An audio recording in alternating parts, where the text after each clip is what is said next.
The upcoming slum upgrading program in Kibera and other parts of Kenya has got people taking stands. I think it is a better idea when the government comes with this policy of upgrading to improve the lives of these people. This is a long-awaited project which is very good to benefit the community. Hii maneno ya kujenga hii mradi inakuja hii vile nasikia sasa sioni kama itanifurahisha. What is important for us to understand, first of all, is the definition of slum upgrading. Slum upgrading is a process that seeks to improve the lives of the people living in a particular informal settlement, or popularly referred to as the slums. What do we seek to improve? We seek to improve the slum tenure system, the ownership of land, because for quite some time, generally for over those period of time that we've stayed here, people living in Kibera do not have secure land tenure system. People living in Kibera do not have better public infrastructure. People living in Kibera do not have those basic amenities that are important and fundamental to their lives. It will actually upgrade the living standard of the people, and it also reduce issues of health risk, also improve on the infrastructure and the social amenities that we have been crying for.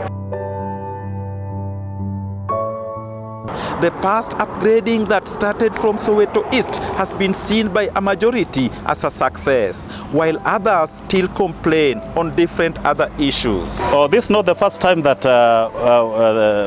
we are talking about upgrading. Slum upgrading, as you may well be aware,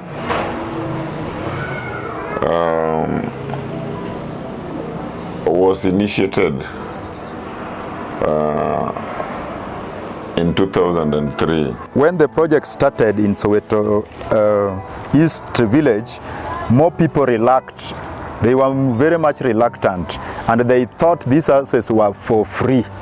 The moment those units were ready, nobody from the slum could afford even the rents, because they were, a housing unit was going for 16,000 shillings per month.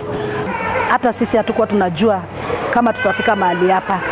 Kulikuwa mambo mingi sana. Watu wa Kibera hawezi kaa nyumba kama hizi.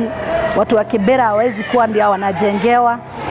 Na kumbe serikali ilikuwa na nia nzuri ya ku-upgrade watu wa Kibera.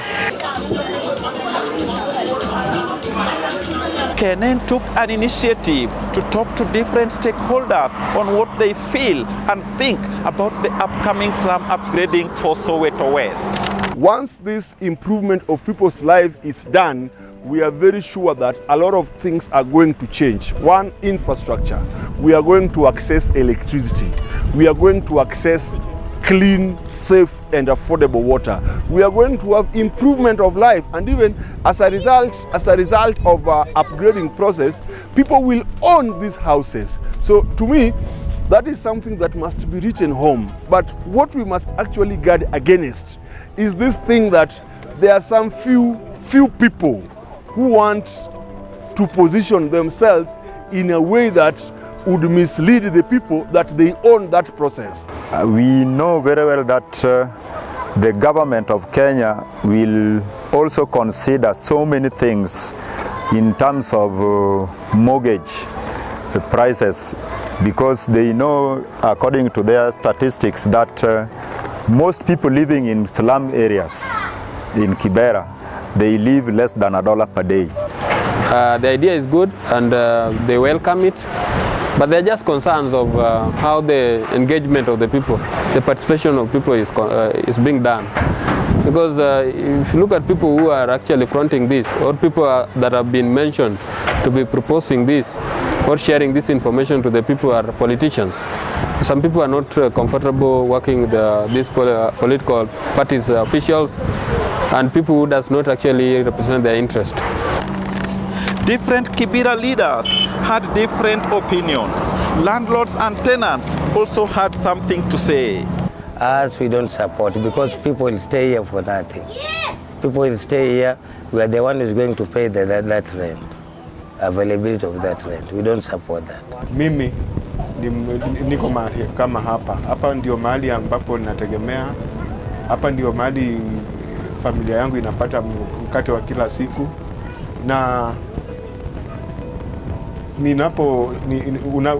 serikali inapotoka huko ikuja ibomoe mahali kama hapa, hakika nimeumia kwa sababu kitambo wakuja watengeneze kitu kila ambacho naweza ingia ndani, ama kibanda ama nyumba ambayo naweza ingia ndani nifanyie kazi, itakuwa imechukua muda mrefu. Hapo sasa serikali ndio anajua, kwa sababu ikiwa mambo kitu imepitishwa na serikali na sisi ni raia hivi, tutaomba tu kama serikali naweza kubali wajenge nyumba tuingie, alafu tulipe polepole, ama tulipe polepole hata kabla hujafika hiyo 60 uingie tu na uendelee kulipa. The talk has been so much around whether the slum upgrading is going to improve the people's lives or not, and whether the people themselves can afford it through saving, as happened in the Soweto East one. A project of this nature, the intended beneficiaries must know that there is nothing for free. That should be put very clear from the start. It is not enough for you to have been enumerated and issued with a household ID. It is not enough for your name to be in the data, nor is it enough for you to be a settlement executive committee member. That is irrelevant.